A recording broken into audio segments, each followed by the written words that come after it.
Congress has faced a series of crises in its casework function. My next guest says that layoffs in the executive branch lessen agencies' ability to deal with citizens, so citizens turn to Congress to expedite their cases. And that's starting to overwhelm congressional offices. Ann Meeker is a former congressional staff member and now PopVox Foundation deputy director, and she joins me now. Ms. Meeker, good to have you with us. Thank you so much for having me. And you have studied, as part of your congressional reform efforts over the years, this idea of constituent service. And give us just a sense to begin with, what does a normal caseload look like for an average member of, say, the House that they get? You know, I can't get through the Social Security, or VA didn't change my bandage, or whatever it might be. Yeah, for sure. And let me start out by saying one thing that makes this a little bit difficult is that we don't have good data on casework for Congress. Each member office owns their own casework data. They are under no obligation to share it in any kind of public way. But from talking to caseworkers through our Casework Navigator program, in the House side, it varies on where you are. Casework demand is very much driven by local needs, local populations, just how much interaction does your constituency have with the federal government. Average caseload is anywhere between 50 open cases and maybe 450 open cases. But that really varies, especially in disasters. On the Senate side, again, very dependent on population. You might see anywhere from 50 open cases again to multiple thousands. Just depends on where you are. Right. So they could handle 50 cases a year, in other words, or they could handle up to 1,000 cases a year. Yeah, and even higher than that. We've heard up to 3,000 cases a year, again, depending on where you are and what's going on. And is the bulk of them, again, in your experience, or so far as you can tell, having to do with, I'm guessing, Veterans Affairs, Medicare, Medicaid, and Social Security? Yeah, definitely. So no, the federal government kind of has designated certain agencies, their high impact service providers, their HISPs, and that tracks really neatly onto what congressional offices see. The more likely it is a constituent interacts with an agency, the more likely it is that they have a problem and they run to Congress. All right. Well, what's going on now then? Are you sensing an uptick in this because of the layoffs, or is that just a lot of the noisy conversation around everything Doge and Trump do? Yeah, from what I'm hearing, this is an extreme uptick in caseload for members of Congress across the country. So again, what you're hearing in the news, what we're seeing with Doge is all reflected in caseloads. So offices are hearing from constituents who are struggling to get through to people at the agencies.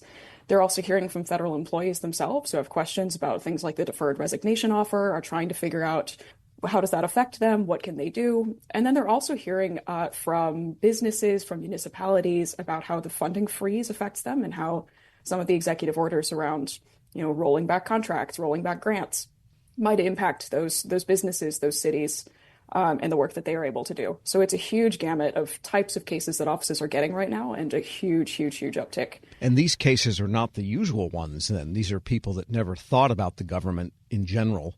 I guess if you work there, you never thought about it that you would be summarily fired, because that's not part of the experience of federal employees under Title V. And grantees and small businesses or large businesses, again, reaching out to their local congressperson is not something they generally do. Not necessarily, no. In normal operations, individual members do casework on behalf of businesses, on behalf of municipalities, again, trying to liaise between them and the federal government, for example, on FEMA, on disaster reconstruction, disaster relief work, on IRS tax status. So it's not unusual to get these types of cases. It's also not unusual to get casework from federal employees who have issues with their employment status, stuff going on with their work.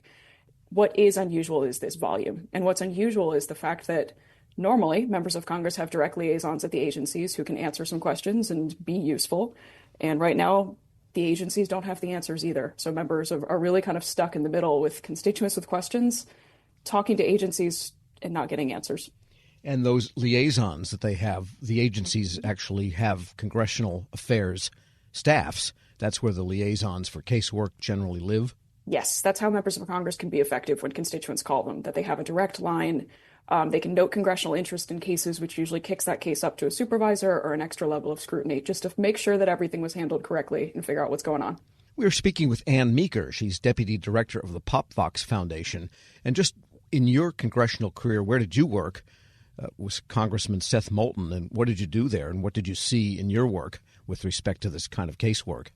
Yeah, absolutely. I got so lucky to land right out of grad school in an incredible office. So as you said, I started as an intern for Congressman Seth Moulton in Massachusetts in Salem, and worked my way up to director of constituent services. So I ran a team of 3 to 4 people, handful of interns, handful of fellows answering the phones. So when constituents called my boss, and, thinking about just when do constituents reach out to their members, no one calls Congress first when they're having a problem. They call Congress last as a Hail Mary when they've given up on everything else.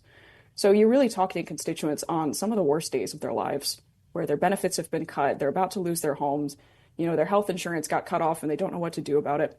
And it's really an incredible and really rich, rewarding experience to be able to say, hang on, I'm going to help you.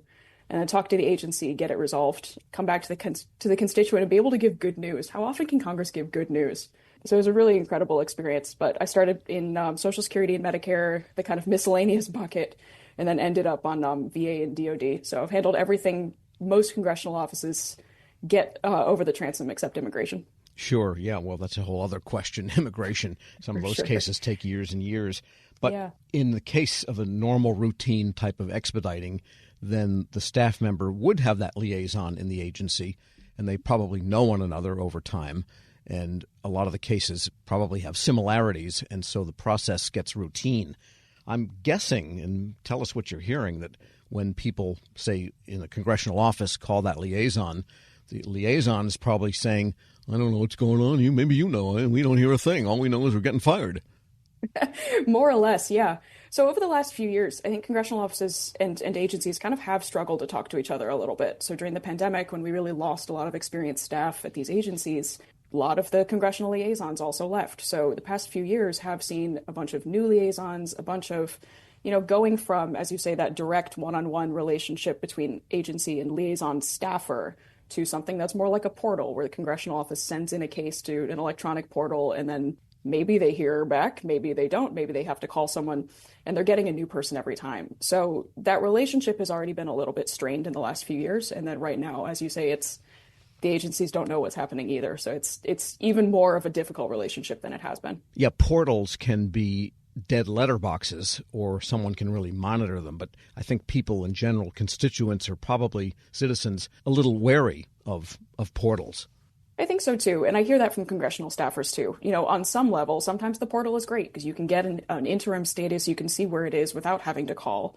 On the other hand, as you say, you've lost a lot of that personal relationship, that ability to build up some trust, build up some mutual expertise and understand each other. And, the agency liaisons do a lot of work educating congressional staff on how this works. So without that, you're getting worse inquiries from the congressional side and then translating into poor responses back to the constituent on the agency side. Right. So this whole function that's going on now of reduction could have a cascading effect of people's reduced faith in government in all the branches, or at least absolutely. Two of them anyway. At least two of them. The two that I find the most interesting anyway, for sure. And then we've seen this kind of cycle of crisis casework really exacerbate this issue too. So every time a member office really handles this big crisis, like a natural disaster, the Afghanistan withdrawal, a government shutdown, they come out of that crisis with more cases than they came into it with, even after the main peak is over. So offices are getting more and more overloaded. The agencies are getting more and more overloaded. I think we're heading to a point where there's a red blinking light here that this is not sustainable for the long term. And this is probably costly in dollars for a congressional office because they don't have unlimited budgets or staff. And then to the extent that its staff is concerned with casework, it can't do other things. For sure. And especially in the pandemic, we did see a lot of offices reassign some of their legislative staff, some of their operations staff over to casework. We're seeing the same thing happen here just so far as we've been into the new administration, as we've seen the DOJ effects where, legislative staffers are getting pulled into casework. It's probably too early to say if we're seeing a big wave of reassignments. But beyond just having to reassign staffers, this is also part of a burnout cycle for caseworkers, where it is just really hard handling these disasters when you are working 18, 20 hours a day, 7 days a week for some of these really big crises. And that's just not sustainable. If you have a family, personally, that's a lot of mental health burden. So we're also seeing this drive out some of the most experienced caseworkers who, again, know those agencies, know these programs, are best able to get a good response for constituents. So long term, this is really harming Congress's ability to be effective when constituents come to them for help. And how networked is Congress? I mean, I'm imagining a case management system that could be central to the entire Congress. And then the case comes in from whatever office it comes in. The process is the same, regardless of whether it's a constituent in Massachusetts or one in South Dakota. And then the resolution gets channeled back to that office.